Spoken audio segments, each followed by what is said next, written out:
Alors aujourd'hui une vidéo facile, je voulais vous partager une publication Twitter qui a déjà quelques semaines d'ancienneté. On va juste lire et commenter un exemple d'argument religieux venant d'apologistes musulmans. Allez, je vous le fais défiler en entier d'abord.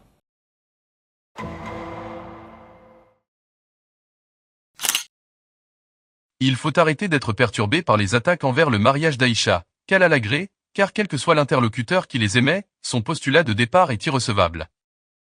Si un chrétien utilise cela pour discréditer l'islam, il condamne indirectement des prophètes de sa propre Bible.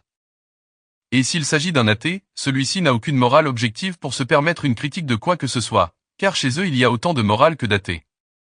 Et si la théorie de l'évolution consiste avant toute chose à la survie et à la reproduction? Comment reprocher à des mammifères, comme ça qu'ils se considèrent, de vouloir survivre et se reproduire de surcroît dans un contexte où l'espérance de vie oscillait entre 30 et 40 ans? Tout ça pour dire que c'est un faux débat et que cela ne sert à rien d'en faire un élément fondamental de notre foi, surtout que les réponses à cette ambiguïté sont plus que prolifiques. Putain, y a vraiment rien qui va dans ce tweet déjà. C'est tellement débile le niveau de raisonnement quoi. Il faut arrêter d'être perturbé par les attaques envers le mariage d'Aïcha, qu'Allah l'agrée, car quel que soit l'interlocuteur qui les émet, son postulat de départ est irrecevable. Alors pour un petit élément de contexte, pour ceux qui ne sont pas initiés, il fait référence à la relation amoureuse du prophète islamique avec une de ses femmes qu'il a épousée lorsqu'elle avait 6 ans et qu'il a quand elle avait 9 ans. Ainsi donc, c'est ce genre d'être humain que l'hypothétique entité qui sera à l'origine de l'univers, les milliards d'étoiles, de planètes, de trous noirs, les lois de la physique, il y a plus de 13 milliards d'années, aurait choisi comme intermédiaire et moyen pour transmettre un message à des primates. Personnellement, je ne vois pas en quoi l'histoire de Raël ou encore Joseph Smith serait moins crédible. Allez, on continue. Si un chrétien utilise cela pour discréditer l'islam, il condamne indirectement des prophètes de sa propre Bible. Bon, ce passage m'en branle un peu, je ne suis pas chrétien. Si le christianisme propose la même chose, bah c'est de la merde aussi. Allez, la suite. Et s'il s'agit d'un athée, celui-ci n'a aucune morale objective pour se permettre une critique de quoi que ce soit. Putain, encore cet argument débile de la morale objective. Allez, supposons qu'il y ait bien une morale objective qu'il faut absolument suivre. Et alors? Ça, c'est un argument qui n'est en rien spécifique à l'islam. Un hindou peut aussi prétendre que la morale portée par l'hindouisme est objective.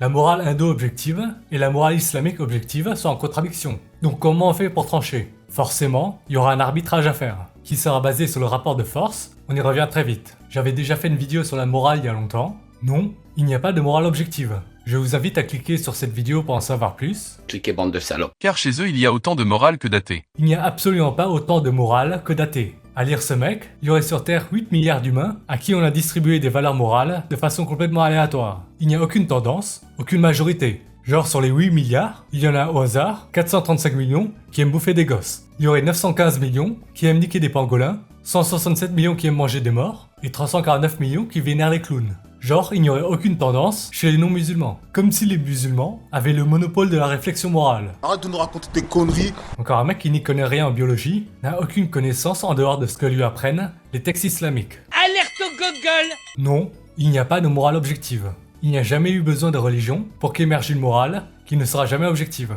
Premier ingrédient qui a permis l'émergence d'une morale sans religion, les humains ont des cerveaux qui très majoritairement fonctionnent de la même façon. Je m'explique. 99% des cerveaux humains de la planète sont programmés à des objectifs, des aspirations très simples, qu'on retrouve aussi chez les animaux, qui à ma connaissance n'ont jamais lu le Coran. 99% des humains cherchent à sentir, ressentir du plaisir, du bien-être. On va faire tout ce que tu veux, tu seras heureux. 99% des humains cherchent à éviter la souffrance, l'anxiété, l'ennui.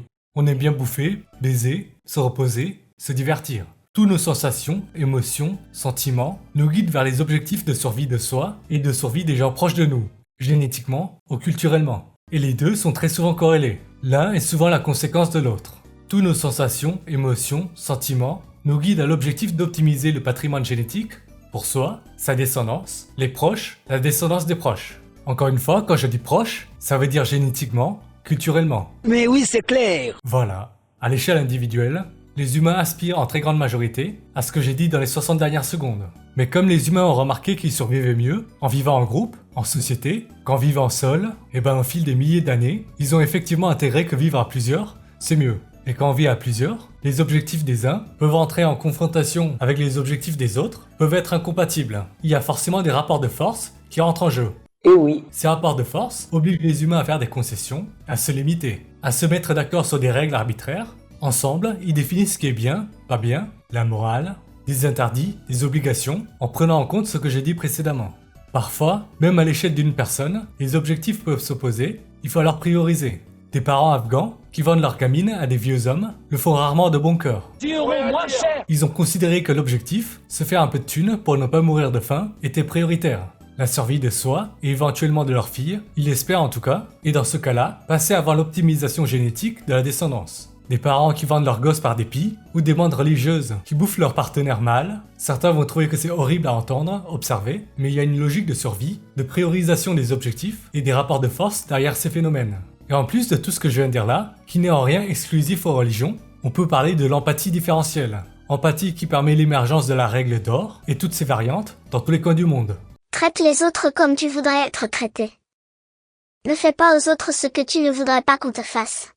La règle d'or n'est absolument pas exclusive aux religions. On l'a retrouvée dans des territoires animistes, polythéistes, et les antérieures aux religions abrahamiques. La règle d'or au quotidien permet de répondre aux dilemmes moraux dans 99% des cas. Pour moi, c'est un top produit. L'empathie a pour support matériel certaines zones très précises du cerveau. Il y en a qui parleront de neurones miroirs, que partagent la majorité des humains, normalement constitués. Les gens empathiques et les gens non empathiques ont des cerveaux différents. L'empathie se retrouve aussi chez les autres espèces animales, dans des interactions intra-espèces, mais aussi inter-espèces. Les chiens sont tristes quand leurs maîtres sont tristes, les gosses sourient quand leurs parents sourient, sont tristes quand leurs parents sont tristes. On retrouve ça même dans des environnements non musulmans, même dans des environnements polythéistes. C'est la vérité. C'est la vérité. L'empathie est différentielle, car on est plus empathique avec des gens à qui on a des points communs, d'un point de vue génétique, de la culture.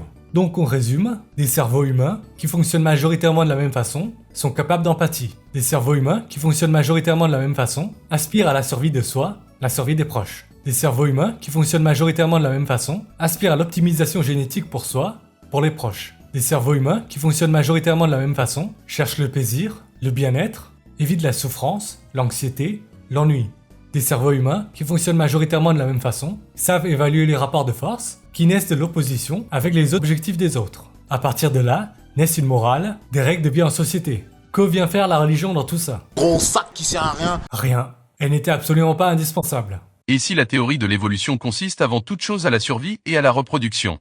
Faudra m'expliquer en quoi ça aide à la survie, à la reproduction, le fait qu'un homme quinquagénaire, une gosse de 9 ans, je sais pas, la supposée entité omnisciente, omnipotente, infiniment intelligent et sage, tout ce que vous voulez, on dirait qu'elle n'a pas anticipé le fait que les hémorragies internes, ça n'aide pas vraiment à la survie. Et même si la gosse ne meurt pas, la destruction prématurée de son futur appareil reproducteur, Ça va rentrer dans la chatte à ta mère. ça réduit forcément à zéro ses chances de se reproduire lorsqu'elle sera adulte. Quel parent normal, c'est-à-dire avec un cerveau normalement constitué, comme au moins 95% de la planète, c'est-à-dire la majorité des humains, qui a pour objectif d'assurer la survie de sa descendance, musulman ou non, va se dire qu'il y a une morale objective qui dit que c'est bien de laisser sa fille se faire par un vieux de 50 balais. L'auteur de cette publication, qui suit une morale soi-disant objective, est-ce que selon lui, le fait de constater des gamines qui se font perforer leur futur appareil reproducteur, avant même qu'ils ne soient fonctionnels, et qui ne pourront jamais devenir mères par la suite, voire qui risquent de au moment de l'acte, trouver ça pas ouf, c'est subjectif. Tu veux le mettre tout ça?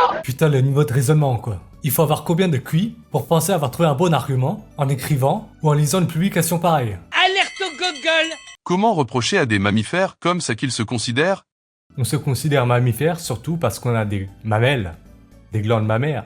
Enfin, je sais pas, ça se voit quoi. Mammifère, ça veut juste dire ça. Peut-être que selon lui, les humains n'ont pas de glandes mammaires, de mamelles. De vouloir survivre et se reproduire de surcroît dans un contexte où l'espérance de vie oscillait entre 30 et 40 ans. Bon, ça, c'est une interprétation débile de l'espérance de vie. À l'époque, si l'espérance de vie était aussi basse, c'était surtout à cause de la mortalité infantile. En gros, les gosses sont très fragiles, ils mouraient par palette quand ils avaient moins de 5-10 ans. Le plus gros challenge de leur vie, c'est de passer les 5-10 premières années. Une fois cette période passée, ça devenait facile de survivre, jusqu'à plus de 50, plus de 60 ans, même 70 ans et plus, n'était pas si rare que ça. C'est gagné. Bref, il n'y a pas de morale objective, la morale est très certainement en partie déterminée, majoritaire, probabiliste. Quel adjectif vous rajouteriez encore? En tout cas, une morale qui n'est pas objective n'est certainement pas aléatoire. Oh, quel hasard.